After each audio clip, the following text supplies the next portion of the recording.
Now, just a moment ago, I showed a clip from Kamala Harris's appearance on the podcast Call Me Daddy. It's a very racy, risque podcast at times. Alex, what did you make of her decision to one appear on this podcast and what she had to say? Well, I wasn't surprised at all. There's a lot of rumors that Kamala Harris has, dated a lot of important men. The mayor of San Francisco, Willie Brown, Alex. Montel. Well, she probably knows a lot about dating, so I think that she would be perfect for the podcast. Well, from what I could work out, much of the podcast was about abortion. That seems to Mhm. be the chief topic talked about, and the patriarchy and sexism and women being second class citizens. Uh, does that sort of messaging still resonate? I know abortion is a huge issue for many committed Democrat voters, but surely the Democrats need something beyond just abortion to take to the election.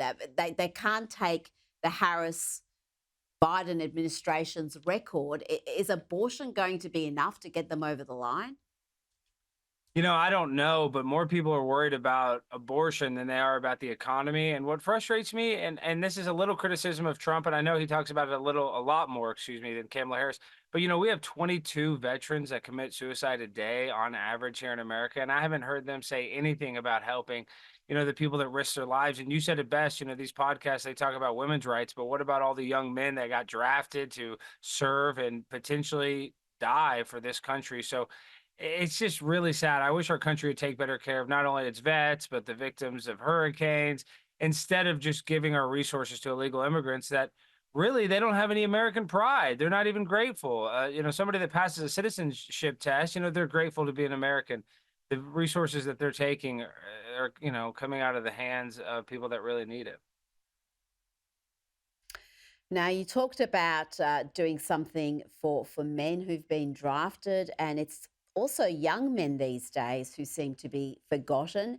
I want to get your thoughts on this fascinating chat between Eric Weinstein and Chris Williamson on why so many young men, teenagers, are becoming right wing.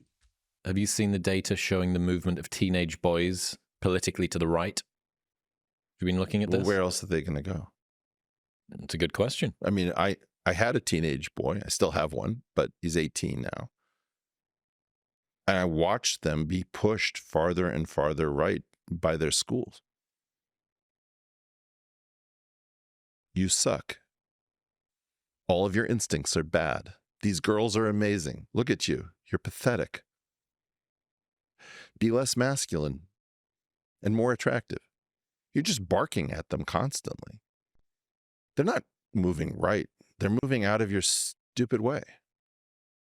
You've given them what? Nothing. Nothing. One of my son's friends died recently by his own hand.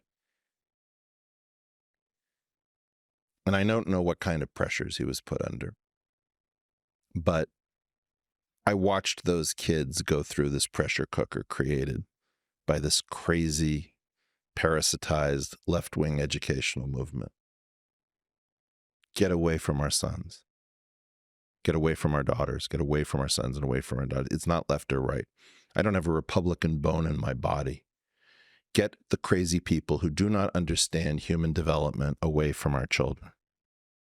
Oh, that's powerful. I've got a teenage son, so hearing that, yeah, that resonates with me. Even at a boys' school, they're told constantly about so-called toxic masculinity and told to, they're going to grow up to be predators, 1 in 3, and all sorts of really ugly messaging that no child should face. And we subject our boys to this constantly in the culture, in the schools. It never stops. What's your response to what you just heard there from Eric Weinstein? Well, everything you said and everything Eric Weinstein said is exactly correct. And, I was watching Sunday football and I noticed the Los Angeles Rams, they have male cheerleaders now, but not like in college football where, they help stunt. These are men, non-binary dressed men that are doing the female dances. And this is a kids game. Football is the Oh. biggest game here in America. So these kids can't even watch a football game without getting some sort of weird sexual indoctrination. And I'm not saying men can't be cheerleaders, but they don't have to pretend to be the girl cheerleaders. There's boy cheerleaders and there's girl cheerleaders. There doesn't need to be non-binary cheerleaders. So if the football is this indoctrinating, then imagine what the schools are. Imagine what the media is. It's absolutely terrible to be a young man in the world that we've created for him. Well, yeah, we would never, ever suggest to young women that there's toxic femininity and that they need to abandon their toxic traits and focus on being a positive feminine force. You just would never do that to a young woman, but we do it to boys, and the fact that they struggle in academically compared to girls, it seems to be an afterthought as well. If it was the other way around, we'd probably have a million programs to redress that. But with boys, we just accept that they are going to be behind girls academically from primary school all the way to college. Now, filmmaker Robbie Starbuck, I tell you, he's a warrior. He's getting stuff done. He's exposed the DEI policies of another big corporate. This time it's car giants Toyota, Lexus. And it seems he's achieved great success again here, Alex, by just exposing some of the political activism this corporation is involved in. And they've responded by saying, okay, we're going to no longer be involved in these pride events, these LGBTQ children's summer camps, and they're going to limit the involvement they have in other ESG type activities. If this is all accurate as it's being reported, it's a huge win, and it shows you what one person can do when they just look at a company's policies and expose them accordingly. Well, Robbie Starbuck is incredible for all the work that he's done to expose these companies. And let's be real, I'm not trying to be a commercial for Toyota, but Toyota and Lexus are the best car brands in the world. They're the most dependable. So I think they realized, listen, we need to make good cars instead of trying to virtue signal to a small minority of people that probably won't even buy those cars. And if they were Subaru, this would make sense.